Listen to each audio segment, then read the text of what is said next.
Good morning বন্ধুরা। এটা হলো বিশ্বকর্মা পুজোর দিনের ব্লগ। আর ওই দিন আমি ছিলাম আমার বাবার বাড়িতে।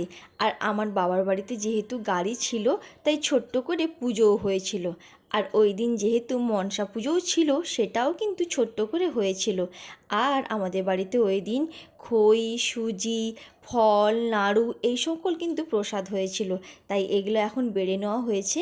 পাশাপাশি বাড়িগুলোতে প্রসাদগুলো বিতরণ করা হয়েছিল। আর যেহেতু বিশ্বকর্মা পুজো ছিল, তাই বাড়িতে কিন্তু খিচুড়ি প্রসাদও চলে এসেছিলো, যেটা কিন্তু খেতে অসম্ভব টেস্টি হয়। দেখো, সন্ধেবেলায় কিন্তু আমরা সবাই রেডি হয়ে গেছি। দেখো, এখানে আমিও বেরিয়ে পড়েছি, কারণ বিশ্বকর্মা পুজোর ঠাকুর দেখতে যাব। আর সঙ্গে কিন্তু রাস্তায় প্রচুর খিচুড়ি প্রসাদ বিতরণ হয়, সেগুলো কিন্তু খাবো, কারণ সেগুলো খেতে কিন্তু খুব দারুণ লাগে আমার। দেখো, তোমাদের কিন্তু ঠাকুর দর্শন করিয়ে দিলাম। এরপর কিন্তু আমরা খিচুড়ি প্রসাদ খেয়ে নিয়েছিলাম। আর এতটাই গরম ছিল ওই দিন, খেতে কিন্তু খুবই অসুবিধা হচ্ছিল। দেখো, এখানে আমি আর আমার বৌদি ভাই কিন্তু খিচুড়ি প্রসাদটা খেয়ে নিচ্ছি। আর এটা যা টেস্ট হয়, সেটা যারা খেয়েছো তারাই জানো। তারপর আমরা বাড়ি ফিরে আসি। কেমন লাগলো জানিও।